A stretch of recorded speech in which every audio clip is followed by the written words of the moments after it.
en mai 2015, le premier café coworking de Montréal. Il s'appelait Gab. Phil a perdu une gageure là-dessus. On pourra peut-être raconter les détails de la gageure un jour. Fait que bref, on ouvre le café Gab en 2015.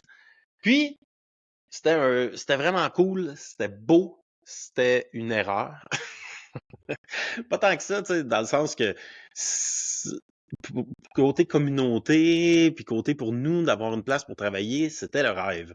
C'était côté faire de l'argent que c'était pas le rêve, on perdait de l'argent. Bon, on va rajouter ça à ma liste de leçons. Puis, mais ça a quand même resté ouvert pendant longtemps. Puis 2015 à 2020. Mais en quelque part, après un an là, ou deux, je savais déjà que c'était un peu, tu sais, mettons, le mot erreur serait un petit peu fort, mais que c'était pas avec ça qu'on allait faire de l'argent. Tu sais, on perdait de l'argent à chaque mois, c'était vraiment difficile. Mais je me disais quand même que là, ça faisait plusieurs années que j'avais comme arrêté de bloguer. Puis, dans le temps que je le faisais sur Check donc ça, hein, je le faisais anonymement. Je me suis jamais montré la face là. L'idée, c'était un peu de bâtir un blog, bâtir un brand d'une entreprise, puis potentiellement le vendre éventuellement. Fait que je voulais pas me mettre la face là pantoute. Fait que c'était moi en arrière. Il y avait quelques personnes qui le savaient, mais la plupart du monde ne savait pas c'était qui la personne en arrière de Check donc ça. C'était moi. Puis, sauf que là, rendu en 2017-18, après avoir parti le café, je commençais à voir que peut-être que je devrais commencer à me mettre la face en ligne, là, tu sais, parce que, genre, il y avait plein de monde qui trouvait ça intéressant, ce que j'avais à dire. Premièrement, je recevais plein de questions, tu sais, on ouvrait le café, puis le monde était comme, ah, tu sais, c'est cool ici, là, c'est quoi votre projet d'entrepreneuriat? OK, comment vous avez fait? OK, comment tu fais pour faire telle affaire? Puis là, je recevais des questions, je recevais des questions, je recevais des questions. Puis là, après, je me retournais de bord, puis là, genre, je jasais avec mon staff, puis là, eux autres étaient comme, comment qu'on fait ci, comment qu'on fait ça, comment qu'on fait ci, puis là, je recevais des questions, je recevais des questions, j'étais comme, cool, donc, je reçois donc bien des questions.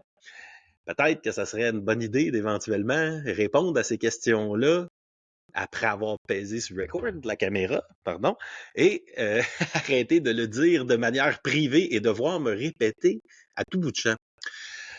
Puis la plupart des questions que je recevais et que je reçois encore ont plutôt rapport au voyage parce que je suis souvent parti, je vis un peu en mode nomade.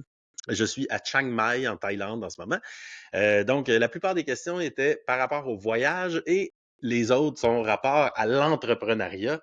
Puis là, l'entrepreneuriat, c'est vaste, tu sais, comment faire de l'argent, puis comment qu'on utilise ce logiciel-là pour réussir à faire un site web, et etc.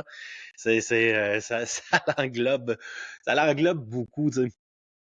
Fait que tranquillement, l'idée a commencé à germer dans le temps du café de faire un vlog où je partirais la caméra et je répondrais à des questions.